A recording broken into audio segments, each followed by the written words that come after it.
Mr. Frank Perdemo, instructor for We the People, would like to present information regarding the Career Academy program taught at College of Central Florida.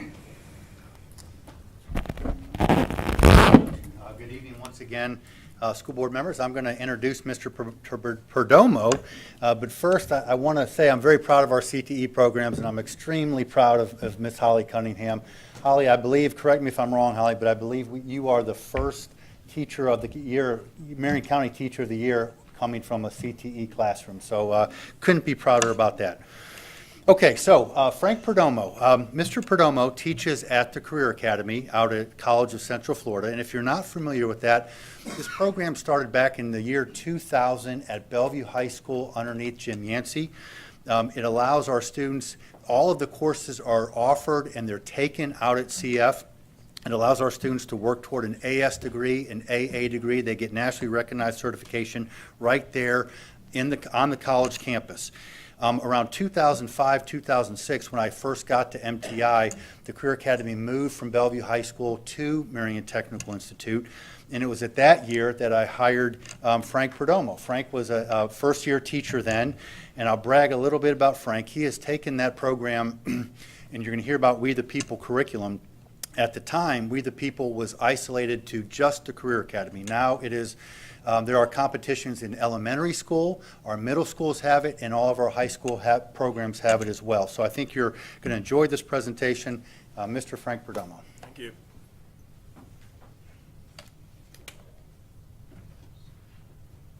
All right, thank you all. Good evening. Just less than 2 weeks ago, the governor of our state issued an executive order about improving civic education. So this is one of the paramount civic education programs, We the People, and we're leading in Marion County with this program. The clicker. Oh, here we go. Three highlights I want to start with are teamwork and civil discourse and highly effective instruction. So our motto for our county is developing successful citizens, and that is my main job. So this requires a civic education program like We the People that is robust and interactive, and the competition that's involved with this too really drives success. So we're not doing it justice if we don't go that extra step and also participate in these hearings, and I'll explain some of that. So with the teamwork aspect, we compete as a whole class, and within that, students are broken into unit groups, smaller groups, and so they work collaboratively. This is necessary for democracy. So compare this to a typical American government class where you would end with just a multiple choice test, and there's not an emphasis on this collaboration or speaking and listening skills. So with civil discourse, that's what we're talking about. These students are addressing various audiences. We have at least 2 practice hearings leading up to the district competition at the courthouse in December, and we have community members come in, school officials, veterans, Daughters of the American Revolution, various groups come in, and the students have to interact and talk to them about the Constitution and their knowledge of that. So, and then finally, highly effective. This is highly effective instruction in that the students are engaged, they take ownership, they're working collaboratively, like I was saying, and they take a position. So they really develop their voice through the process as well. So I'm not going to go through all of the positive press that we've received, and there are lots of links. If you would like, I can forward it to you digitally. You can also check this out on Twitter. @BeardofSteel is my handle for that, and the links to the videos are there. We were featured in the K-12 Connect videos, and WCJB 20 covered the district competition at the courthouse. There was a summary from the last school board meeting in 2016, 2017 that I went more in depth into the program, and the website for our program is there too, so I can send that to you if you'd like. So we're an application-based program, and it does require that students meet dual enrollment standards. So we've grown the program. So I'm going to show you a couple highlights of that. We've also gotten press from Ocala Star Banner. They've covered our program back in 2017, 2018. We've gotten some really good coverage. Here's a picture from the 2017 competition at the courthouse. Beth McCall was a volunteer as a judge. We typically have school board members volunteer, and so that's one of the reasons why I'm here too, to invite you all to this year's competition at the courthouse in December. So put that on your agenda. We will invite you all to participate as judges. I also wanted to highlight this picture because in the middle there, Starlee Ard is the community outreach specialist for the supervisor of elections. She's a former Career Academy student, and it just goes to show that these students that we have through the Career Academy, they really become local leaders. They stay within our community, as opposed to, you know, advanced academic programs where students maybe go off to university and leave the community. Typically, Career Academy students stay within our community. I pause you, Mr. Donald. Yeah. Go back that one. Oh, you noticed someone else too? My son. Yes. My son, the one with the bow tie. Correct. Yeah, Kembe did well in the competition, and so I think he got a lot out of it. So we were just talking to him. He's in Oklahoma, I believe. Yep, working construction. So the simulated congressional hearing, this is the competition, is a group of students and a group of adults, judges, discussing the concepts of the Constitution. So that's it in a nutshell. The textbooks. So we were one of the first to adopt these textbooks, and the textbooks are for elementary, middle, and high school. And like I was saying, that's great. This is a first step in the right direction. We need to continue the momentum. We need to get to that point where all our classes are using the textbook and doing a hearing and competing in that way. So at the state competition that we just went to recently, there were 8 middle school teams from around the state, and we really should have a middle school team from Marion County too to represent us. The elementary schools have been on the ball with this. Back last spring, Marion Oaks Elementary, Bellevue, Santos, and Saddlewood worked together to put on an elementary hearing. And Bobby James, former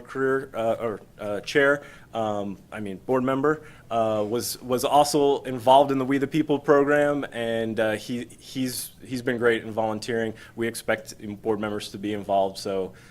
This year, the Marion County Bar Association, led by Judge Tommy Thompson, has been leading the way in getting volunteers too. So they have been working with lawyers and attorneys in our area to volunteer at schools and to also be as judges. So the last 3 years, we have placed 3rd at the state competition.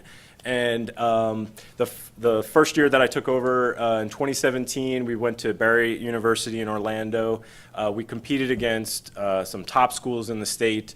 One in particular, Pinecrest from South Florida, has a tuition of over $30,000, and they got first place the last 2 years. They went to the national competition. They've been ranked in like the top 25.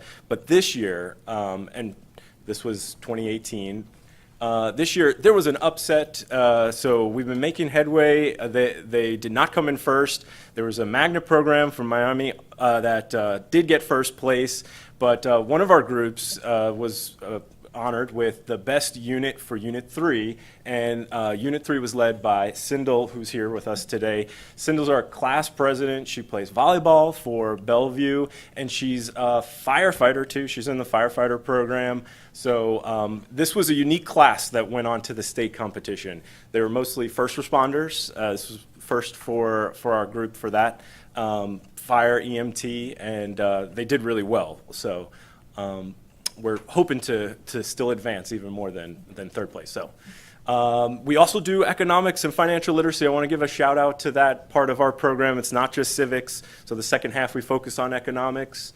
And we've had our Congressman Ted Yoho has come and visited our class as part of that with economics.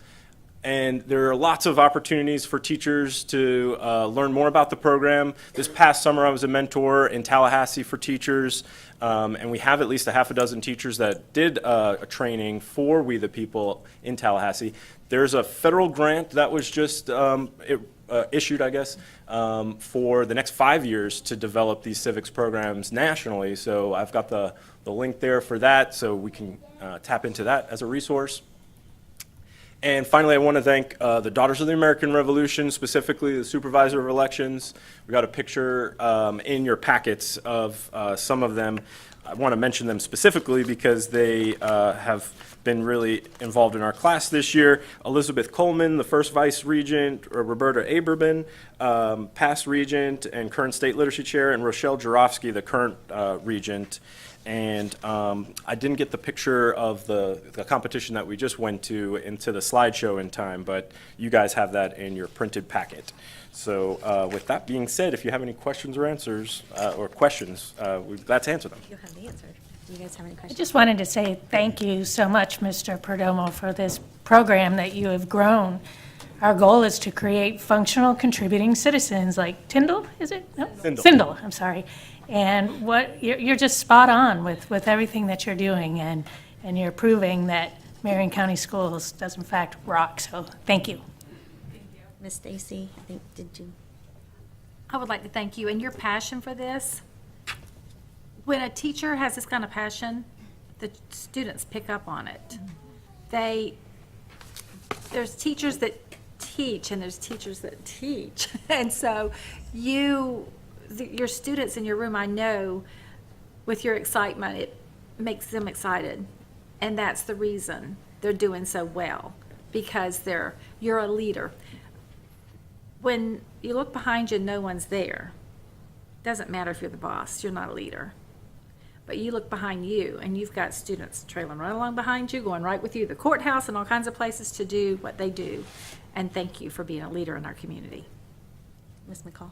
I want to thank you so much, and to the students. I encourage all of you to participate in the judging. I did both the high school and the elementary last year. Was unable to do it in December this year, but we'll be back to do it because it truly is a remarkable thing. A little intimidating when these students know so much more than you. But anyway, it was absolutely marvelous. So I encourage you to participate when you're invited to please do it. I've done Thank it you. in elementary and high school also. Thank Just you. thank you. I think it was a wonderful experience that I had, personally seeing it from a parent's point of view, those kids getting to understand the processes of our government. So thank you.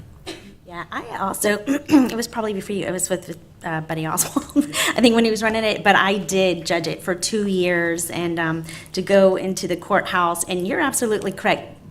Our students are highly intelligent and articulate, and I was amazed by them. And I also did the elementary too, and I was amazed by our elementary students. So thank you for all you do, and best of luck with you. You're quite a trailblazer, so good luck. Thank you. Thank you, guys. So much. Thank you.